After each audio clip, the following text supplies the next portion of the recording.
Pos 2 aja udah dapat sosok, ketemu kuyang. Cuma di balik kuyang itu ternyata di sebelah sana nih ada sosok gede, hitam, gede banget bang. Gede, itu aja Ian ngeliat baru segininya kali lah. Jadi palanya tuh belum kelihatan.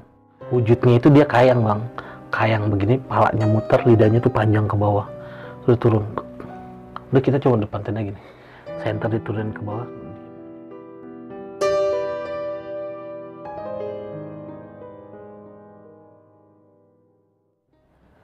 Assalamualaikum warahmatullahi wabarakatuh. Balik lagi di besok pagi. Kali ini bareng gue Bang Mange, pria gemoy tanpa bahan pengawet. Sebelumnya gue sangat berterima kasih banyak buat teman-teman semua yang udah mensupport, mendengarkan, dan menonton besok pagi hingga sampai saat ini. Semoga teman-teman semua selalu diberi kesehatan oleh Tuhan Yang Maha Esa nih. Masih dengan tema yang sama, nggak jauh-jauh nih dari dunia pendakian, terutama hal gaibnya. Dan di segmen kali ini gue masih mendatangkan narasumber nih. Narasumber gue kali ini adalah senior gue, sahabat gue juga, yang pastinya mempunyai cerita mistis dalam dunia pendakiannya. Yuk langsung aja kita sapa narasumber kita pada malam kali ini. Selamat malam Bang Ian. Malam bang. Apa kabar nih Bang? Alhamdulillah baik. Sehat ya? Kesibukannya lagi apa nih Bang? Biasa nguli aja. Oh lagi jaga toko. Jaga toko. Di segmen kali ini Bang Ian ini pengen menceritakan pendakiannya di mana nih Bang? Baru kemarin sih turun dari Slamet, nah itu lumayan. Bisa dikasih sedikit kisi-kisi nggak nih ketika pendakian lo di Gunung Slamet pada saat itu? Jadi dari awal emang pengen penasaran banget ngecamp di Samaran tuh bang. Oke. Di pos 4 itu kan. Iya, di pos 4. Nah tapi ternyata di pos 2 aja udah dapat sosok. Ketemu kuyang. Kuyang. Ya. Oke Bang. Kita skip dulu ini Bang. Ini kayaknya gokil banget itu ini. Parah bang. Bagi teman-teman semua, disimak video ini sampai habis nih. Karena Bang Ian ini akan menceritakan sebab dan akibat kenapa dia dan rombongannya bisa diteror oleh makhluk yang tak kasat mata seperti itu. Bagi teman-teman semua yang belum subscribe, silahkan di-subscribe terlebih dahulu, like, comment, and share. Jangan lupa nyalain loncengnya agar teman-teman semua nggak ketinggalan video terbaru dari besok pagi. Mau nggak mau, suka nggak suka, bahwa hal gaib itu ada di sekitar kita. Tanpa berlama-lama lagi, langsung aja kita masuk ke ceritanya.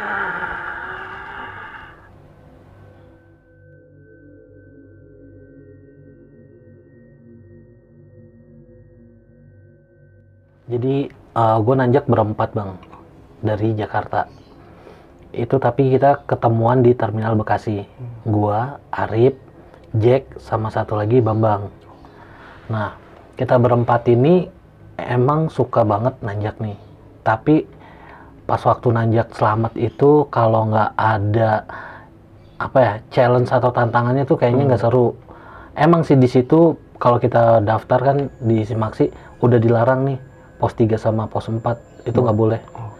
Dan itu kita nanjak lewat Bambangan. Dari awal nanjak di Terminal Bekasi, keberangkatan di Terminal Bekasi udah mulai ganjil karena nggak dapat bis yang langsung ke terminal tersebut. Terminal Bobotsari ya Bang? Iya, Bobotsari. Jadi harus transit bang. Oke.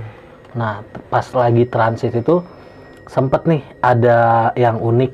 Jadi pas udah transit terus dua orang, si Jack sama si Arif ini kan ke toilet. Nah gua sama si Bambang ini lagi makan lah sambil nunggu bis berikutnya. Cuma pas gua ke toilet nyamperin mereka, itu gua lihat papasan tapi mereka nggak ngeliat gua bang. Oke. Jadi papasan tapi dia nggak ngeliat gua. Jadi pas udah balik ditanyain lu dari mana aja lah, tadi kan ketemu di jalan. Enggak, kita nggak ngeliat, kata dia gitu. Itu baru pertama tuh. Terus nyampe di Bobotsari, hal ganjil berikutnya kita udah janjian nih bang sama salah satu penjemput di sana lah. Jam segini kita sampai, dan itu ternyata nyampe sana mereka belum ada jemputan. Dan itu sampai jam 1 dini hari. Udah mau hampir jam setengah 2 baru datang. Sempet ada argumen juga sih sama si Arif karena dia yang koordinasi orang ini gitu. Kenapa kok bisa lost kayak gitu. Akhirnya pas sudah di perjalanan, kabut kan tebel banget nih bang dari pegunungan sana. Itu nanti juga ada rekamannya gue kasih lihat. Jadi ini sih gue yang ngeliat ya, di pas mau ke arah base camp itu udah ketutup kabut dan lagi gerimis lah. Gue ngeliat ada perempuan di pinggir tuh. Logikanya kan ya walaupun warga desa lah ya, tapi kayaknya nggak mungkin bang jam segitu gitu, jam 2-an itu ada di pinggir jalan.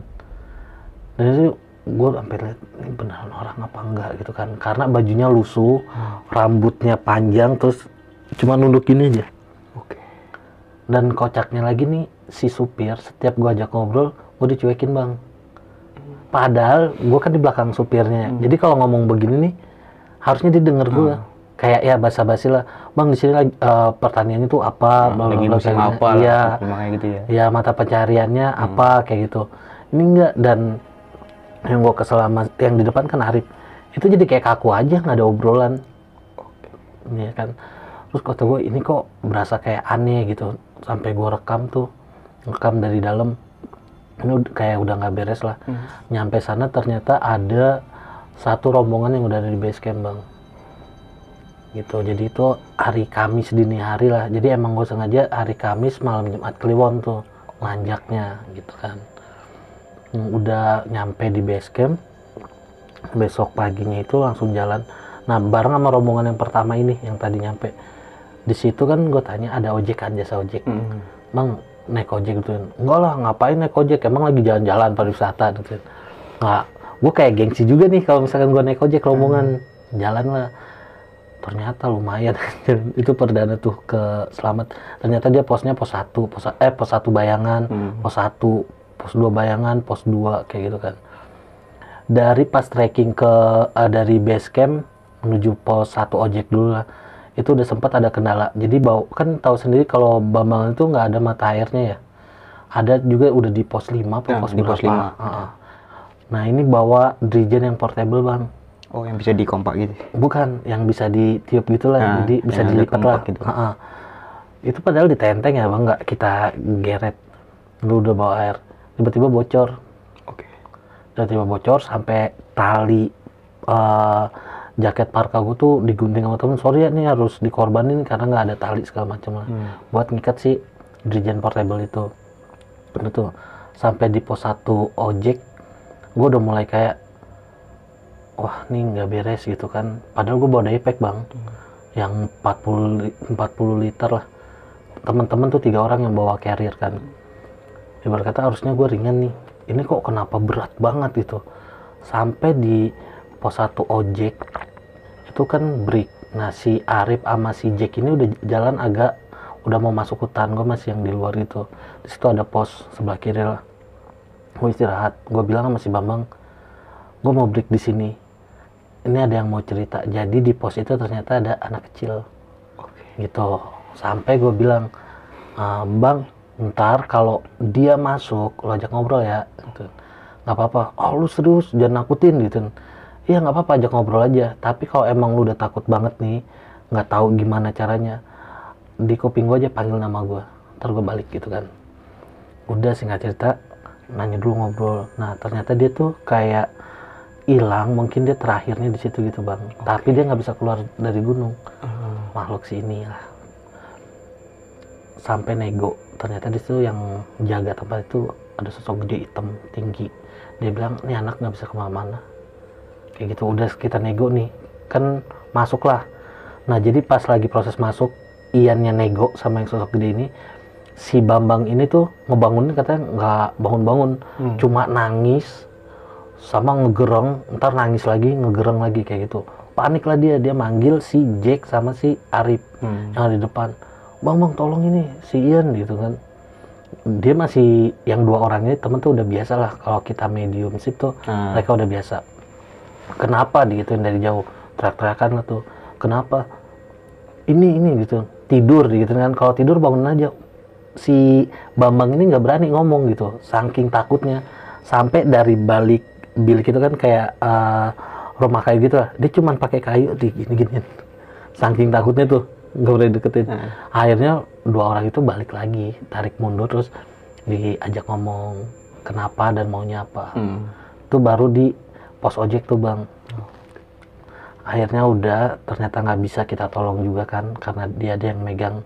Yaudah kita lanjut jalan nyampe di pos 1 Bayangan. Ya ada warung yang buka 1 orang situ, biasa langsung santap tuh semangka kan, ciri khasnya. Ya udah langsung makan semangka. Terus iseng dalam artian gini, mau nanya nih, maksudnya beneran gak sih mitos samar hantu ini gitu kan. Nanya ke orang warung, bang, pos 4 samar hantu masih jauh gitu kan. Masih jauh mas, emang kenapa? Dengan ibarat kata ego kali atau emosi tinggi bilang gini, saya mau ngecamp bang di sana. Dia bilang, serius? Iya, saya mau ngecamp di sana. Sengaja saya pengen tidur di sana. Baru nanti summit attack gitu kan. Dan dia nggak ngelarang, dia cuma kaget. Abis itu langsung bilang, ya udah hati-hati kayak gitu. Lanjut ke pos 1, nyampe di warung Mbah siapa ya, nanti ada juga rekamannya yang kasih. Nah si Mbah itu juga kita bilang dia nanya mau ngecamp di mana, mau istirahat di mana. Di pos 4 sama Rantu. Dia malah ngarahin gini, nanti di sana ada pohon tumbang, kalian beri salam tapi jawab sendiri, kata dia kayak gitu. Mudah-mudahan dikasih izin. Maksudnya assalamualaikum, waalaikumsalam, jadi kalian yang beri salam, kalian juga yang jawab, katanya gitu kata si Mbah. Oh iya Mbah, makasih. Masih kayak support lah, ibarat kata nggak ada larangan lah. Mudah-mudahan diizinin, kata dia kayak gitu di tenda. Lanjut lagi jalan, ketemulah sama sosok sama seorang pendaki, tapi kayaknya itu warga lokal. Lagi memburu burung karena dia bawa senapan angin. Tapi posisi Ian ini lagi ada yang masuk ya, jadi cuma dengar dari si Arif, Jack sama si Bambang, mereka nanya pos Samaran tuh masih jauh. Dia langsung bentak, bang, ngapain kalian di sana? Nggak boleh kalian di tenda di situ. Langsung bentak. Orang kan maksudnya ya biasa kalau masyarakat lokal kan terkenal dengan ramah tamahnya ya kan. Apalagi kalau di gunung kita udah biasalah, mereka walaupun negor pasti kayak si bapak tadi, tujuannya apa deh atau gimana gitu. Malah ada yang support kan, beri salam gini-gini, ngasih arahan. Walaupun emang di kertas simaksinya itu ada tulisan, bang, pos 3 dan pos 4 itu nggak boleh ngecamp. Kayak gitu. Itu bentak, dia sambil bawa senapan angin turun. Pas dia udah turun, kita tetap lanjut, nyampelah di pos 2. Di pos 2 ini kan masih warung-warung tuh, bang. Di warung sebelah sana yang arah mau naik lagi jalur pendakian. Nah, istirahat di situ karena udah mulai lapar kan. Terus mau ngangetin badan. Kondisinya waktu itu kemarau. Tahu sendiri kalau kemarau di gunung malah terbalik kan, dinginnya. Wah, parah dinginnya tuh Slamet. Dan nggak tahu juga, bang, ternyata Slamet itu ada pantangan kalau dingin nggak boleh ngomong dingin. Katanya, kita baru tahu pas turun. Kan parah banget ya. Nah, di pos 2 yang warung itu, saya ngeliat dari ekor mata kan, wah, apaan tuh ya terbang gitu kan. Terus tegesin lagi, riang gitu kan. Jadi sosok kepala, terus wah gondrong banget, lebih gondrong daripada lu, bang, rambut itu. Tapi organnya itu ya loh, yang wah gila. Terus langsung ngomong ke teman-teman, ada kuyang gitu, mana tuh gitu, kayak ngasih kode aja gitu kan, main mata gitu ya, biar dia tahu lah gitu kan. Mereka ngeliat langsung pada nyebut, astagfirullahaladzim. Kalau Ian halusinasi mungkin ya karena sendiri gitu. Ini kan empat-empatnya kan ngeliat, jadi kita diem baca doa tuh sebisanya.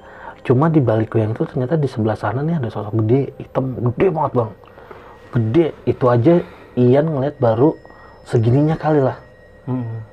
Jadi palanya tuh belum kelihatan. Saking gedenya, wah gila, jangan-jangan dia nih yang megang wilayah pos 2 ini gitu kan. Nah, terus masuk nih, bang, sosok bisa dibilang arwah pendaki, mungkin perempuan lah, masuk. Dia tuh kena hipotermia di situ dan meninggal di situ. Masuk ke badan, dia langsung nangis. Jadi apa yang dia rasain ke bawah gitu, maksudnya ke bawah, ya udah tahu-tahu langsung nangis, sek-sekan, air mata keluar gitu. Bener-bener kayak orang minta tolong, gimana sih, nangis cuma minta turun, keluarga saya nungguin saya bukan di sini gitu.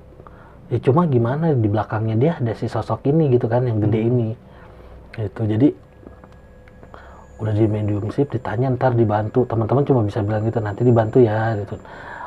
Lupa lah namanya siapa, dia nyebut nama kok, bang, nyebut nama dan asalnya gitu. Tapi asalnya masih ingat nggak, bang, daerahnya? Dia dari Bandung. Oh, dari Bandung. Iya, pendaki dari Bandung. Nah, udah kayak gitu dingin lah, makin dingin. Udah makan energen, roti, lanjut yuk jalan, kan udah medium, kita juga nggak bisa nolong nih gitu, maksudnya udah dinego tetap nggak bisa gitu. Cuma kita udah terlanjur kadong janji kan, nanti kita usahakan ngebantu dia, apa kirimin Al-Fatihah atau apa. Lanjut nih di pos 3 bayangan itu, kan yang lain ngeliat lutung Jawa lah yang hitam. Kalau ini Ian ngeliatnya kalau kuntilanak putih nih. Ini yang sekeliaran yang lewat, yang terbang-terbang di atas pohon itu apa hitam. Jadi ya kain hitam lah, selibat-libat. Nah terus pas lagi mau lanjut jalan, ternyata masuk leluhur Ian masuk, dia langsung bilang, anak ini nggak kuat, stop pendakiannya, sampai sini aja. Tuh, teman kamu juga yang satu badannya lagi sakit gitu. Nah pada saat itu si Jack yang ditunjuk, tapi Jack masih belum berasa sakit, tapi nanti ada di bagian itu dia sakit badannya. Akhirnya diputusin lah di bawah pohon yang besar banget di tenda. Nah ternyata bang pas pas bongkar nih tenda, yang aneh bin ajaib, frame-nya patah semua. Oke. Jadi wah yalah, ngamuk dan matiin gini, lu nyewa di rental mana sih, lu nggak cek dulu gitu kan. Kok gue biasanya bongkar, lu cek frame ada berapa gini biar sama-sama enak gitu kan. Pasaknya ada berapa, walaupun si rental nggak mempersalahkan kalau hilang gitu kan. Cuma ini patah semua, harus disambung lagi ntar yang kepanjangan apa. Jadi ada beberapa yang nggak make frame, jadi kita ikat ke pohon gede itu bang. Jadi tenda seadanya. Tadinya sebelum diriin tenda nih, karena udah ngeliat ini kok nggak jadi-jadi gitu kan tenda, nggak diri-diri. Si Arif punya ide yang luar biasa banget lah, dia bilang udah kita turun lagi aja ke pos 2, itu kan ada gubuk-gubukan, kita tidur aja di situ, nggak usah diriin tenda, kan pada bawa sleeping bag gitu kan. Tapi kan main logika, ini aja dinginnya kayak gini gitu. Wah nggak kebayang tuh kalau misalkan ngikutin apa kata Arif. Akhirnya berdiri tenda ala kadarnya, maghrib, ingat banget itu maghrib, dan baru mau masuk udah suara kuntilanak. Nah itu lagi bikin sayur sop nih bang, nanti juga videonya yang kasih lihat. Itu si Jack lagi, jadi dari antara berempat Jack doang yang ngedengar, karena alasannya Jack dia lagi fokus motongin wortel lah, kentang, bikin sayur sop di dalam tenda itu juga masaknya. Jadi nggak ada yang berani keluar. Jadi suaranya dari nyaring, lama-lama pelan, dan dia tahu ada di atas pohon yang tenda kita kan di bawahnya. Udah, itu jelas banget sampai konfirmasi ke Arif sama ke Bambang nih. Lu denger kan? Iya denger, cewek. Iya udah diem aja tuh. Udah masak, cuman dan itu masak sayur sop isinya kentang, wortel, daun bawang itu sama baksonya banyak bang. 35 apa 40. Nah, Dipotong-potong gitu ya? Enggak. Dan bulat kayak gitu. Dan kita cuma ngincer kuahnya waktu itu. Biar anget kan. Sisanya taruh di depan. Lagi asik-asik ngobrol. Tiba-tiba bunyi dong. Kretek. Nah, itu dari panci yang ditaruh depan tuh di luar tenda. Masih mikir positif. Jadi pada saat daki tadi kan ada 2 rombongan. Rombongan pertama yang nggak mau naik motor itu udah duluan, kayaknya udah jauh. Ian yang paling terakhir. Jadi udah dipastiin lagi nggak ada rombongan pendaki lagi tuh. Bunyi kertas gitu, udah diemin lah. Nah yang paling gokilnya nih, tiba-tiba dari si Bambang kan, jadi tenda kapasitas 5, cuma kita berempat kan, masih bisa ada space lah. Sebagian juga di carrier malah di luar semua. Nah dari belakangnya si Bambang, si tenda itu langsung maju brek gitu. Itu langsung nih pocong gitu kan. Karena itu bener-bener nyeplak. Nah si Bambang karena penakut banget dan kaget sampai nyikir, itu nyeplak masih bek gitu. Tahu kan kalau kain terus dijeplakin gitu. Oh berarti masuk ke, iya dari luar jadi gitu. begini bek gitu tuh. Dan itu kita langsung kaget semua. Udah bacain ayat-ayat lama, dan ngilangnya juga nggak langsung peng gitu, nggak, dia kayak set. Dan nih kenapa itu benar-benar berwujud atau kita udah nggak bisa mikir itu manusia atau apa ya, karena belakang tenda ini langsung turunan kayak jurang, tapi yang masih turunnya bertahap gitu loh, nggak langsung kepotong. Jadi nggak mungkin kalau itu orang kayak gitu belakang tenda. Ditambah lagi masih kan itu bersuara tuh, kita masukin aja lagi, angetin, minum lagi, taruh luar, masih begitu juga. Nah yang paling gokilnya nih, pada kebelet kencing kan, nggak ada yang berani tuh buat keluar sendiri, 4-4-nya keluar. Nah pas mau balik nih, kita kan jauh dari tenda tuh, agak kesana jarak.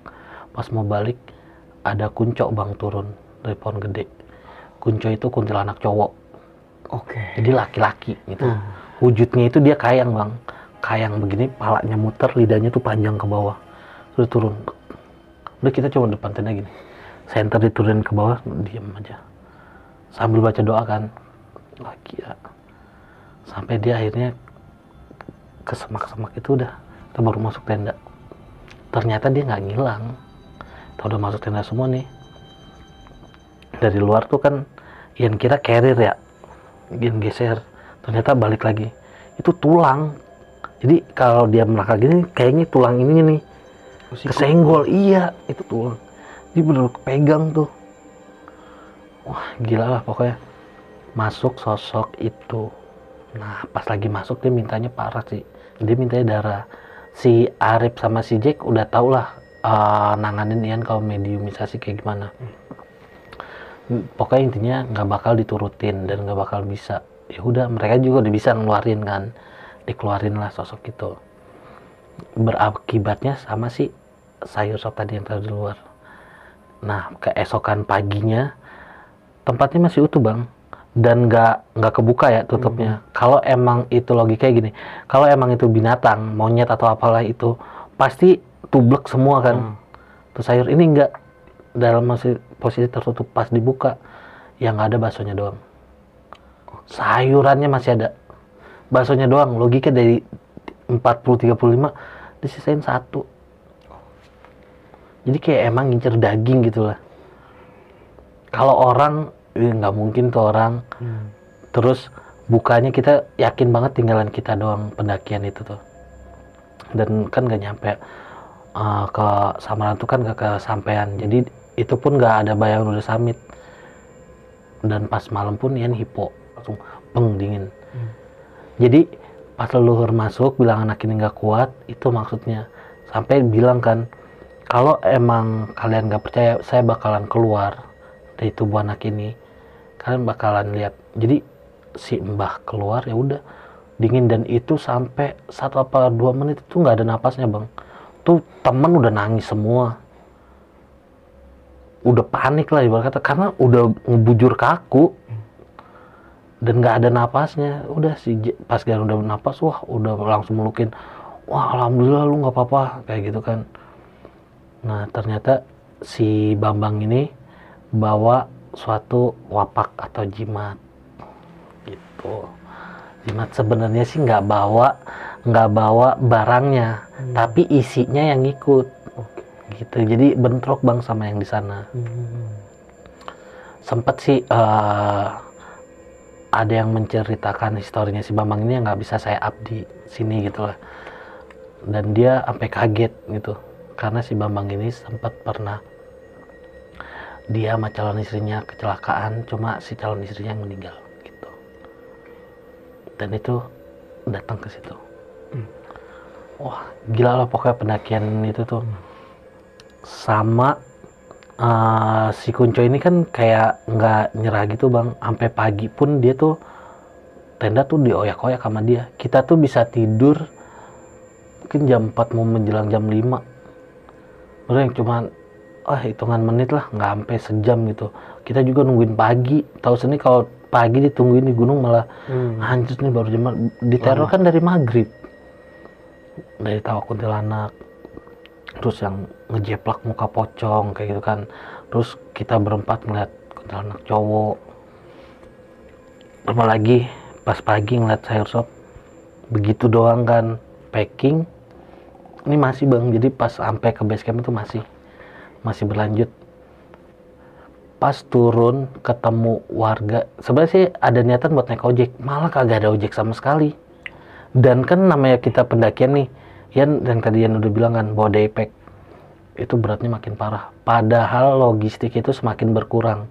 Jadi daypack Ian cuman isinya sleeping bag sama baju salin, udah bener-bener perlengkapan pribadi. Sisanya logistik segala macem tuh nesting itu udah dibagi ke 3 temen tuh. Dia bawa carrier kan. Tapi ini nggak berkurang, malah makin berat. Nggak make sense gitu, nggak masuk logika. Nih tas gue kenapa berat gitu. Dan pas waktu nanjak nggak naik ojek itu cuma berasa jauhnya dan nggak berasa capek. Pas turun baru berasa kayak nggak nyampe-nyampe gitu bang. Ini kok jauh banget, pantesan kok kecapean. Terus ojek juga nggak ada. Nah kita lagi berempat jalan turun. Terus ada warga, ya bisa dibilang tani lah. Karena mereka lagi panen. Waktu itu panennya di sana itu kentang sama wortel sama daun bawang. Nah ini yang lagi di perkebunan kentang. Ada 4-5 petani tuh. Pas rombongan yang turun, mereka langsung begini. Tapi tatapannya, tatapan benci dan marah. Empat-empatnya serentak. Yang tadi yang bilang, biasanya kan warga lokal welcome banget gitu kan. Benar. Tapi kan nggak bisa ngejudge ini benar atau salah. Dalam artian gini, mungkin yang mereka lihat beda. Mungkin ada yang ngikut nih di belakang kita berempat. Atau penglihatan kita berempat yang dirubah. Padahal mungkin warga itu senyum, tapi karena kita udah dari awal pendakian niatnya nantang mau ngecamp di Samarantu kan, ini itu yang kita lihat. Tapi kalau Ian sendiri ngeliat mungkin halusinasi, ini empat-empatnya kan, lu ngeliat iya petani kok mukanya pada kayak gitu ya, kayak nggak suka ya sama kita, jadi discuss nih. Sampai di base camp pun masih tanya-tanya, kenapa ya kayak gitu.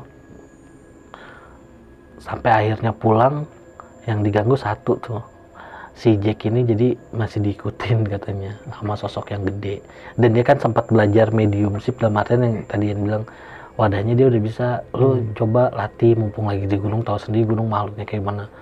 Dan pada saat proses dia belajar mediumship itu udah sosoknya udah ada deket dia, cuma walaupun dianya mau belajar jadi mediumship gitu, proses mediumisasi, tapi hatinya kayak ngeganjel gitu, jadi nih sosok nggak bisa masuk. Dan itu nyiksa, biasanya sih nyiksa sih yang kita punya badan, damarnya energi tuh bakalan kekuras, badan capek, ya udah informasi nggak dapat ya kan, karena nggak berhasil masuk kayak gitu bang.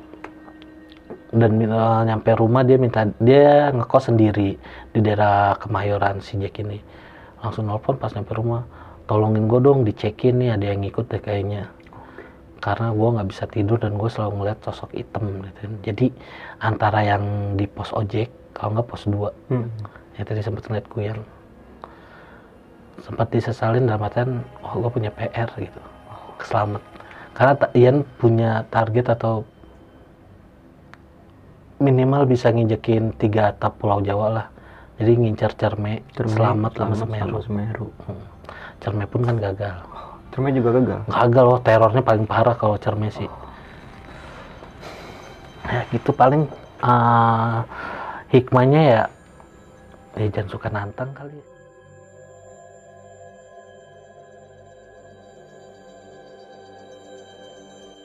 Mungkin dari awal perjalanan lu agak sedikit berbeda nih ya. Sekalian buat melatih mediumisasi tadi. Iya. Oke. Dan tadi lu juga sempat bilang berarti lu nggak sampai puncak juga nih? Enggak, gagal di pos 3 bayangan itu ya. Pos 3 bayangan, udah nggak terusin ke puncak lagi? Enggak. Paginya turun? Turun. Berarti Dan masih ternyata PR, juga baru tahu bang, Samarantu itu kan nama pohon, bukannya yang kayak dimitosin samar hantu, bukan. hantu Itu nama samar-samar. itu pohon namanya Samarantu, dan sebenarnya yang paling angker bukan di pos 4, tapi emang di pos 3 bayangan. Gitu. Jadi banyak persepsi atau mitos yang ngomongin karena dia udah diagungkan, dan emang banyak beberapa nemuin sih kalau kata teman-teman ya, emang ada yang masang dupa atau apalah, karena udah di ikoniknya kayak gitu, padahal aslinya enggak. Karena pas nanya, ya itu tempat kamu ngecamp itu yang paling parah gitu. Pos bayangan 3 Pos 3 bayangan paling parah. Dan akhirnya lu kembali ke rumah dengan selamat ya? Nah, selamat. Temen nih. Berarti dalam pendakian ini berempat termasuk lu ya bang? Iya. Oke nih Bang Ian, gokil banget cerita lu dari awal perjalanan hingga lu turun ke rumah masih ada makhluk yang ngikutin si Jack ini Masih. Nah di sini kita kulas balik aja Bang. Dari awal perjalanan ada yang membuat lu ganjel nih. Yang tadi lu sempat bilang di terminal lu kepapasan sama temen lu, tapi temen lu ini nggak ngeliat lu Bang. Dalam artian bisnya dulu lah, bisnya aja kita udah nggak dapet yang langsung, ya kan. Bis harusnya biasanya langsung ke Bobotsari, ini harus transit. Nah si Arif ini kan orang sana nih, bawa kaki gunung sana. Dia udah biasa ke Slamet, biasanya dapet kok kayak tadi kayak gitu. Ya udah, penting berangkat dulu kan. namanya udah niat nanjak dan ngambil cuti kan susah banget, kapan lagi gitu. Dan akhirnya sempat kejadian yang tadi gue bilang itu bang, yang temen lu nggak ngeliat lu, Nggak ngeliat padahal satu jalur gitu, berpapasan lah ya, papasan. hingga lu sampai di terminal Babosari nih ya. Dan nggak ada masalah apa-apa. Sempat Nggak dijemput, iya. nggak dijemput juga ya dari Apa sih, telat sih, bukan yang nggak dijemput, mungkin tapi miskomunikasi mungkin bang. bisa dibilang. Tapi di situ si Arif udah ngasih lihat sih isi chatnya, ini kok udah deal jam segini, dan sebelum nyampe Bogor udah ngabarin, Mas saya udah mau nyampe ya, kayak gitu terus udah ngabarin. Udah di notice terus. Berarti lu agak sempat nunggu juga nih di Babosari nih. Nunggu. Berapa jam bang sampai bang? Kurang lebih 1 jam nyampe. 1 jaman nih, lumayan juga sih bang di terminal. Lumayan. Nah, hingga di perjalanan lu dari Babosari ke base camp nih bang. Tadi lu sempat bilang dengan cuaca yang agak gerimis ya, dan juga Gerimis, kabut ya, dan malam hari. Iya. Lu ngelihat perempuan nih bang, Pinggir jalan. Ngapain itu bang, perempuan gitu bang? Dia cuma berdiri aja. Dan kalau manusia mungkin ya gerimis pasti pakai payung Nggak lah. mungkin juga ya bang. Iya. Nggak masuk akal ya. Nggak masuk akal. Malam-malam di pinggir jalan. Main Dan dia gerimis-gerimis, nggak dangak gini, jadi cuma Nunduk nunduk aja, Bang. dengan rambut panjang yang lepek lah, dan pakaian cuma putih doang.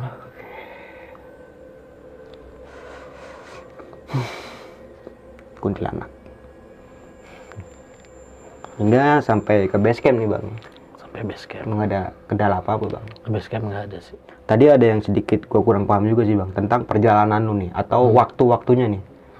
Lu sempat melakukan pergerakan dari base camp itu pagi mungkin bang? Pagi. Sekitar Jam 7, jam 8. masih pagi ya berarti? Start, iya. Nah, lu sampai di pos bayangan mungkin bang, yang ngeliat anak kecil itu bang? Itu udah, kan start itu jam 7, jam 8 ya. Di pos ojek lah, bisa dibilang itu pos ojek. Itu jam 10 udah bang. Oke. Bener-bener santai. Berarti di yang lu mediumisasi anak kecil yang masuk ini di pos Ojek. ojek. Dan suasana di situ itu mungkin sepi bang. Sepi, cuman rombongan Cuman yang rombongan lu doang berempat. Oke. Nah di sini emang niat lu buat berinteraksi sama makhluk sekitar atau sengaja atau gimana nih bang? Jadi awalnya kan ngeliat anak kecil kan. Heeh. Nah, ya ada unsur kepo, kayak ngapain sih anak kecil di sini gitu kan. Dan akhirnya ya udah coba. Tapi emang dari awal udah ngeliat dua sih, maksudnya anak kecil terus agak sedikit jauh itu sosok yang gede hitam. Tapi kan pengen fokus ke anak kecil ini, ya udah. Dan badan lagi nggak kuat, maksudnya aku pengen tidur lah, capek gitu kan. Dan pengen komunikasi nih, makanya si Bambang ini suruh jagain lu gitu ya. Dan ajak ngobrol kalau emang udah masuk. Dan akhirnya masuk juga nih. Masuk. Anak kecil itu bercerita Dua-duanya sih masuk. bahwa saja dia meninggal atau hilang di situ nih bang. Bisa dikatakan hilang. Hilang. Dan jasadnya pun nggak ditemukan. Enggak. Dan Berarti- kita mau nyari namanya aja, biasa tuh kalau proses mau ngedoain gitu bang, tuh butuh nama lah minimal. Minimal bernama. Oh iya, butuh nama. Ini nggak dikasih. Oke. Kayak ada penghalang gitu bang. Nggak penghalang. Ya, yang penghalang ini yang megang dia, yang ngikat dia ini. Oh yang mungkin yang makhluk Si hitam yang hitam tadi lu itu. lihat itu ya. Oke. Karena udah negosiasi kayak udahlah lepasin, biarin gitu kan. Nggak bisa, nggak mau, malah dia nggak mau dilepas. Si anak kecil ini nggak mau dilepas sama si yang gede. Hingga singkat cerita dari pos bayangan pos ojek itu ya bang ya. Lu melanjutkan perjalanan. Nah singkat cerita sampai di pos 2 nih bang. Iya. Lu sempat nge-break lagi atau beristirahat lagi di pos 2 nih? Iya, pos 2 break lagi. Dan tadi gue sempet ngedengar ya, lu ngelihat kuyang nih bang di pos 2 ini. Iya, kita berempat sih tepatnya yang lihat. Tepatnya empat-empatnya ini ngelihat kuyang. Nah, itu di sore mungkin bang ya? Siang menjelang sore mungkin? Jam 1, jam 2 lah Oke. siang. Lu ngeliat jelas? Jelas. Gitu, gimana, Bang? Kepala, rambut panjang, organ tubuh, dan itu dia melayang tuh gimana ya, kan sekitaran namanya di gunung dan hutan ya. Ya udah di sekitaran pohon aja dia cuma muter-muter kayak gitu.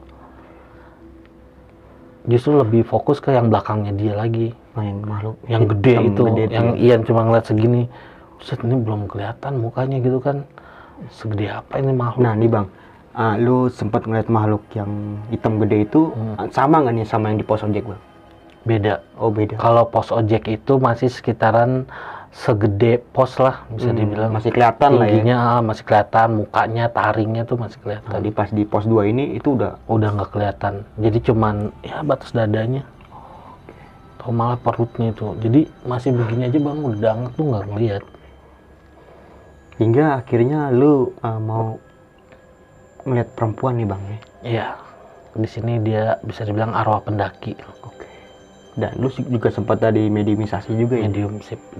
Nah, nggak lama setelah itu bang ya, pas lagi sempat break di pos 2 itu, sebelum lu melakukan mediumisasi, ada sosok pendaki perempuan nih bang. Perempuan. Dan sebenarnya tuh dia kayak langsung minta masuk bang. Biasa kan harus izin dulu nih. Izin dalam artian saya mau cerita atau apalah. Ini nggak, dia langsung masuk.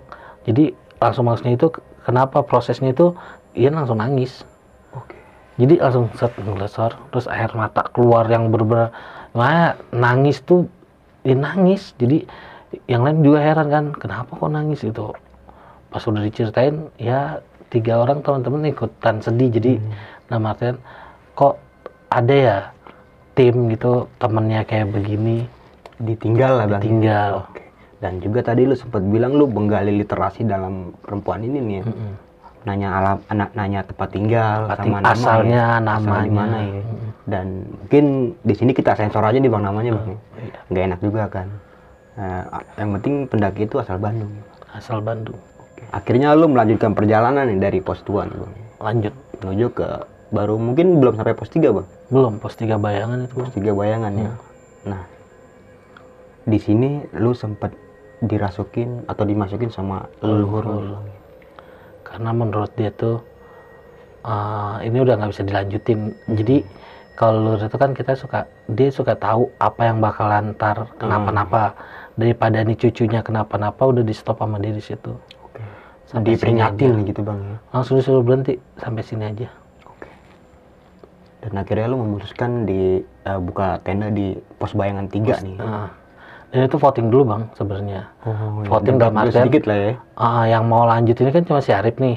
Dalam artian dia yang udah pernah dan berkata kalau gagal tuh gimana gitu kan. Ini dia bawa 3 orang yang belum pernah muncak, kayak ada rasa kecewa dia gagal bawa 3 temennya ke atas gitu, ke atap Jawa Tengah. Cuma satu sisi dia dilemanya 2 orang ini udah nggak sanggup nih. Apalagi sampai dimasukin leluhur kan kayak gitu. Nah akhirnya memutuskan buat buka tenda di situ. Buka tenda. Nah, ternyata yang tadi sempat bilang ya, bahwa saja di pos Samarantu itu nggak terlalu horor. Ya. Yang lebih horor ya di sini nih. Di pos 3 Bayangan. Di pos 3 Bayangan ya. Bermalam lu benar-benar diteror. Dari awal lu buka tenda ya, ada aja kejanggalan-kejanggalan yang nggak masuk di akal ya. Tadi juga lu sempat bilang buka tenda itu frame-nya patah semua. Patah semua. Putus bang tadi-tadinya taruh sini kan biasanya udah nyambung ya. Nyambung ini. Ini pun kalau pas ganti sambung-sambungin kocaknya ntar ada yang 9 biji, ada yang 8. Jadi kayak kepanjangan gitu kenapa? Biasanya 6 7. Wah, dipaksain itu ya nggak bisa sampai si Arif. Ya udah diket-iket aja lah ya di pohon-pohon gede. Untungnya bawa tali rapia kan diiket tuh. Nah, di sini nih awal mulai lu dengan tim lu diteror nih ya. Diteror. Di awal lu ngedenger suara Kunti ya, yang tadi lu bilang pas temen lu lagi masak ini. Itu jelas banget suaranya bang? Jelas, karena 3 orang kan yang dengar. Yang si Arif ini nggak denger ya? Bukan, si Jack. Oh, si Jack ini nggak denger ya, karena dia lagi fokus masak. Fokus masak. Dan tadi juga lu sempat bilang bahwa soya sop itu baksonya itu banyak bang, hampir 40-35an ya. Karena beli kan isinya tuh 45 bang. Sepack gitu. Satu pack gitu, nggak bisa diecer. Dan ada kayak pas gitu. malam itu lu makan cuma kuahnya doang bang? Makan kuahnya, paling beberapa intinya masih, ya kalau berempat 1 orang 1 masih sisa banyak. Masih bang. banyak ya. Dari 45 biji. Dan pagi harinya tinggal 1. Dalam kondisi utuh ya, maksudnya tuh panci nggak tumpah, tutupnya nggak geser. Masih tetap stay di situ tepatnya bang? Stay di situ, pas dibuka aja nggak ada. Oke nih bang, ada satu kejanggalan yang menurut gua gokil banget sih nih. Pas temen lu mungkin lagi pada ngobrol di situ ya, yang tadi lu bilang ada sosok pocong yang nembus tembok, yang nembus tenda lu nih. Nyeplak berarti bang? Nyeplak banget. Oke. Itu lu berempat-empatan ngeliat bang? Pertama 3, ya pertama yang ngeliat Ian lah. Yang dua ini kan, wah iya, karena satu si Guntur ini kan ngehnya pas kita udah kasih tahu sebelah lu pocong gitu. Oke. Dan dia pun melihat pas udah dikasih tahu. Melihat dan langsung pindah, geser bang. Oke. Ya mau kabur, dia mungkin nggak keluar tenda, ya ada di luar kan. Cuma geser aja, panik lah di situ. Dan hingga lu merasakan ketakutan luar biasa ya di dalam gitu ya. Si Bambang ini sih si Bambang takut. Nah pas ada kejadian yang lucu nih ya, ketika mau kencing ya. Nah iya. Nah, nggak ada yang berani sendiri-sendiri bang. Nggak ada yang berani. Padahal yang kebelet itu satu, minta anterin satu. Akhirnya kencing semua nih, kencing semua empat-empatnya. Nah di sini nih yang menurut gua gokil bang sih bang. Nah menurut gua sejarah kuntilanak laki itu katanya dia nyentil gitu ya bang ya, apa nyabut gitu. Makanya nyentil gimana? Nyentil kelamin. Iya. Oh, kalau itu belum pernah dengar, tapi yang kita tahu emang dia makan kelamin. Oh, gitu. Terutama dia resep banget kalau cewek yang haid sih biasanya. Terima kasih di sini kita daki berempat nggak ada yang cewek, gitu. Dan proses turunnya itu parah sih bang. Namanya dari pohon gede turun merangkak, merangkaknya kayang pula, bukan merangkak yang gini ya, dia kan gini. Berarti kepala duluan yang di bawah bang? Iya. Turunnya. Dan itu palanya terbalik gitu. Muter apa gimana sih? Misalkan badannya gini nih, ya palanya yang lurus gitu. Jadi kayak matahin gitu. Oh palanya lurus sejajar sama bawah begini sama berarti? kita kalau begini nih. Kan harusnya kalau kita kayang, pala kan dangak ke atas dong. Kalau ini kan dangak ke bawah. Kayak posisinya dia emang. Dan kayak begitu. Jelas bang, berempat. Kita berempat-empatnya ngelihat. Tadi lu sempat bilang lidahnya juga menjulur panjang. Iya.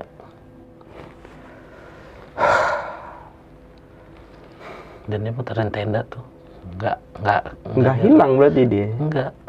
Kita lihat cuman kan semak-semak nih. Ya udah mikirnya hilang kok, udah nggak ada, masuk tenda. Ternyata enggak. Itu yang kita senggol gini bang, misalnya tenda nih disenggol gini kan, set. Itu tuh tulang bang. Karena ngedorong balik. Oh kita misalnya lagi nyender gini? Enggak, ini kan dia kan gini, set gitu. Ian dorong dong, kirain carrier kali. Ian dorong, tek. Itu tulang. Dia nyonggol balik tulang kayak sikut orang kurus gimana sih? Tulang doang kan ya. Itu berasa emang kepegang. Dan teman ngelihatnya gini, itu lu ngapain sih gitu? Ini tas gue ini tapi dia begini lagi. Kayak ngajak main begini. Itu mah bukan gitu ya. Oh bukan tas kan sebelah sini semua. Yang beresin tas komen lah ya, berkata tas kan sebelah sini semua, di sebelah sini nggak ada digituin. Nah akhirnya lu berempat ini tempat naruh sayur sop tuh. Jadi di luar tapi sebelah kiri. Kalau dari pintu tenda. Dan lu berempat orang ini nih sama teman pendakian lu ini emang udah paham akan hal kayak gitu bang mungkin ya? 3 orang lah. Lagi baru mau belajar lah ya? 3 orang yang paham. Yang udah paham akan hal kayak gitu nih? Hal-hal kayak gitu. Satu orang ini si Bambang ya nggak paham, dia pun bawa isi wapak, kalau bisa dibilang bukan bawa wapak. Bawa isi wapak itu secara nggak sengaja mungkin, karena dia tahu sendiri anak STM kalau tawuran. Berkata dia beli wapak atau itu biar kalau tawuran tuh nggak mempan. Padahal pendakian itu wapaknya udah ditaruh bang mungkin? Nggak ada, malah udah dia kasih teman. Tapi si isiannya ini yang ikut. Nah ada suatu kejadian yang mungkin lebih epic lagi nih bang, ketika lu turun ya, lu bertegur sapa dengan petani sekitar ya, petani sana. Dan lu ngeliat tampangnya ini nggak ngenakin. Tadinya gini bang, ini kayak lagi tahu kan panen kentang kan pasti dengan tanah. Kita lewat mungkin karena dengar suara sepatu ya, itu 4 atau 5 orang serentak gitu, maksudnya langsung set, dan pandangannya nggak ngenakin. Jadi muka sinis gimana sih? Entah marah, entah nggak suka, atau mungkin nggak suka sama yang ngikutin lu mungkin bang. Bisa jadi. Karena nggak cuma dia yang kayak ngelihat si petani itu, maksudnya si petani mukanya masam gitu lah, 4-empatnya ngelihat. Dan setahu gua sih warga-warga sekitar ataupun petani kayak gitu sih welcome, ramah banget. Ramah pastinya. Apalagi di Jawa Tengah bang. Iya betul. Oke. Hingga di akhir cerita lu sempat kembali ke tempat tinggal masing-masing ya. Iya. Dan tadi lu sempat bilang si Jack ini ada yang masih Jack ngikutin. ngikutin masih Oke. Penunggu yang hitam yang mungkin. rusak hitam. Kalau coba ditelusurin mungkin yang di pos ojek kayaknya. Oh, yang itu Jack pertama kali nih. Karena nggak terlalu gede ya, beda sama yang di pos 2. Oke. Nah, dan yang terpenting lu berempat bisa kembali ke rumah dengan selamat. Dengan selamat dan punya PR jadinya. PR belum sampai puncak. Berarti ada keinginan lagi nih buat sampai Nanti puncak nih. niatnya Maret mungkin. Oke. Mudah-mudahan tercapai nih Bang ya PR-nya Amin, nih. Dan tadi lu sempat bilang punya PR juga buat ke Semeru nih. Iya, Semeru. Semeru kita tahu bahwa Semeru sekarang keadaannya lagi berduka banget ya. Dan gue pribadi pun mengucapkan belasungkawa buat teman-teman semua yang berada di kawasan tersebut ya Bang, yang terkena musibah terutama. Kita doakan semoga amal ibadah warga-warga sekitar yang tertimpa musibah yang sampai meninggal mungkin Bang ya, bisa diterima oleh Allah Subhanahu wa taala. Amin amin ya rabbal alamin. Oke nih Bang, sebelum kita mengakhiri video kita kali ini nih Bang, punya pesan-pesan nggak nih Bang buat teman-teman semua? Ya paling pesan-pesan dan kesan dari pendakian selamat ini bisa dibilang jangan nantang lah. Oke. Nantang dalam artian kalau emang udah tahu mitosnya dan larangannya, cari aman dalam artian ya udahlah, kalau emang nggak boleh diri di situ dengan satu dan lain hal, ya udah ikutin aja. Ikutin peraturan aja yang ada. Bahkan banyak peraturan nggak tertulis juga Bang, kayak gitu. Saya juga baru tahu ya, namanya di gunung dingin ya nggak boleh nyebut dingin kayak gitu. Kalau udah tahu dingin tetap ke gunung, ngapain ke gunung kan, ibarat kata kayak gitu. Ini yang di rumah ya. Iya. Oke, sedikit di sini gue mau menambahkan kembali bahwa saja attitude dan sopan santun itu perlu banget dijaga nih teman-teman semua. Enggak cuma di gunung aja nih, di kantor, di tempat kerja, di tempat bermain, dimanapun teman-teman semua berada, minimal banget 2, sopan sama santun. Dan berulang kali gue mengingatkan buat teman-teman semua bahwa saja cerita yang diangkat Bang Ian pada malam kali ini bukan ingin menakuti teman-teman semua, tapi tetap ambil sisi positifnya dan buang jauh buruknya. Mungkin itu aja dari gue Bang Mange dan juga Ian. Sampai jumpa di video-video selanjutnya. Wassalamualaikum warahmatullahi wabarakatuh.